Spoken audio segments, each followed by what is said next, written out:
वाशिम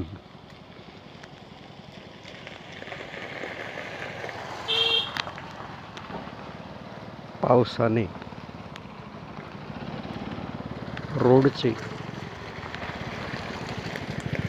केलेले हाल। खरं म्हणजे हा रोड जेव्हा तयार झाला, डांबरीकरण झालं, एका महिन्याच्या आत या रस्त्यावर खड्डेच खड्डे पडले होते। इतकं उत्कृष्ट दर्जाचं काम ठेकेदारांनी केले होतं।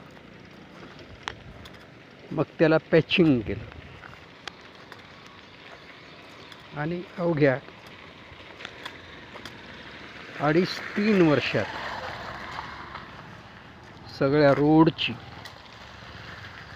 अशा पद्धतीने चाळणी झाली। आता अलीकडे सिमेंटचे रोड तयार केले जात आहेत।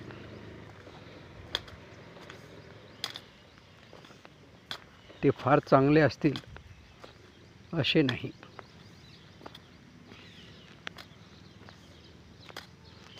कारण तिथेही गज वापरण्यात, सिमेंट वापरण्यात भ्रष्टाचार असतोच। एकूण काय की नगरपालिकेची निवडणूक झाल्यानंतर जे नवे मेंबर येतील त्यांना ह्या रोडचं नवनिर्माणाचं कॉन्ट्रॅक्ट पुन्हा मिळालं पाहिजे, हा उद्देश। जय हो।